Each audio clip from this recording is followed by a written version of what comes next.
क्या आपने कभी सोचा है कि आपके एक सिग्नेचर से इंडिया के इंटरनेशनल रिलेशंस में एक नया टर्न आ सकता है? जी हाँ, ऐसा पॉसिबल है अगर आप एक आईएफएस ऑफिसर हैं तो। चलिए इस वीडियो के अंदर हम डिस्कस करते हैं इंडियन फॉरेन सर्विसेज के बारे में और जान लेते हैं कुछ ऐसे इंपॉर्टेंट फैक्ट्स और कोशिश करेंगे कुछ ऐसे मिथ्स को ब्रेक डाउन करने की जो बहुत ही ज्यादा पॉपुलर माने गए हैं। सबसे पहले इंडियन फॉरेन सर्विसेज में सिलेक्ट होने के लिए आपको यूपीएससी के सिविल सर्विसेज एग्जाम को क्रैक करना पड़ता है और अगर आपकी ऑल इंडिया रैंक 90 to 130 तक रहती है एंड आपने अपने डेफ के अंदर प्रेफरेंस में आईएफएस को ऊपर रखा है तो डेफिनेटली सर्विसेज आपको मिल जाती है। अगर मैं बात करूं ट्रेनिंग की तो जो आपकी बेसिक ट्रेनिंग है वो होती है लबासना मसूरी के अंदर और एडवांस ट्रेनिंग के लिए आपको भेज दिया जाता है Sushma Swaraj institute of foreign services new Delhi के अंदर। ऑलराइट, अब कुछ इंपॉर्टेंट फैक्ट्स देख लेते हैं। जब आप आईएफएस ऑफिसर सेलेक्ट हो जाते हैं तब आपको दो तरीके से डेपुटेशन मिल सकती है, या तो आप अब्रॉड में इंडियन एम्बेसीज के अंदर, हायर कंसल्टेंसीज के अंदर वहां पर एज एम्बेसडर्स काम करेंगे जहां आप इंडिया को ग्लोबल स्टेज पर रिप्रेजेंट करेंगे, यूनाइटेड नेशंस तक में भी।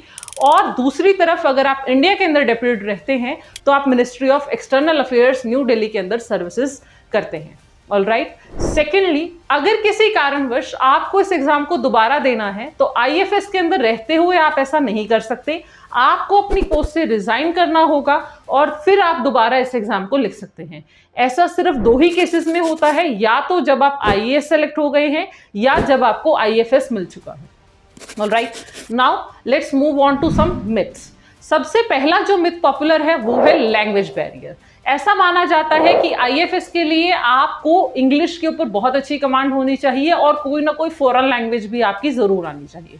देखिए, ऐसा यूपीएससी ने कुछ नहीं कहा है। ऑलराइट, लैंग्वेज जहां तक इंग्लिश की बात है तो उसके लिए एक बेसिक क्वालिफिकेशन पेपर यूपीएससी खुद कंडक्ट कराता है जहां वो मानता है कि इतनी बेसिक लैंग्वेज आपको आती है। और जहां तक बात है फॉरेन लैंग्वेज की तो डेफिनेटली सर्विसेज से पहले ऐसी कोई कंडीशन नहीं है, लेकिन ये सर्विसेज के बाद इसकी स्पेशल ट्रेनिंग आपको दे दी जाती है मिनिस्ट्री ऑफ एक्सटर्नल अफेयर्स के द्वारा।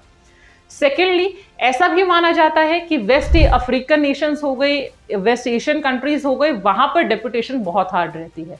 देखिए, हर जॉब की अपने कुछ चैलेंजेस हैं, अपनी कुछ लिमिटेशंस रहती हैं डेफिनेटली, लेकिन यस, जब आप इंडिया को एज इंडियन एम्बेसडर रिप्रेजेंट करेंगे तो आपकी सेफ्टी सिक्योरिटी की पूरी जो जिम्मेदारी है वो इंडियन गवर्नमेंट की हो जाती है। ऑलराइट, तो हर तरीके से ध्यान रखा जाता है कि आपकी जो लाइफ है वो कंफर्टेबली रहे, चाहे आप कहीं पर भी डेप्यूटेड रहें।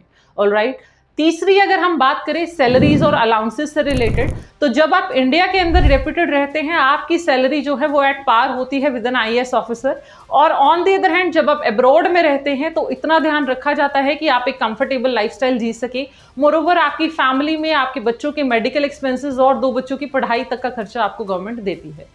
तो अगर आपका एप्टीट्यूड ऐसा है कि आप वर्ल्ड को एक्सप्लोर करना चाहते हैं और इंडिया को ग्लोबल स्टेज पर रिप्रेजेंट करना चाहते हैं तो definitely Indian foreign services are your cup of tea. Alright, और ये एग्जाम याद रखिएगा, यूपीएससी के एग्जाम सिर्फ आईएएस के लिए मशहूर नहीं है, यहाँ पर और भी सर्विसेज हैं। तो हर्ड मेंटालिटी से हटके आप आईएफएस को भी अपना करियर ऑप्शन चूज कर सकते हैं। इस तरीके की इंफॉर्मेटिव वीडियोस देखने के लिए stay tuned to Dronacharya IAS.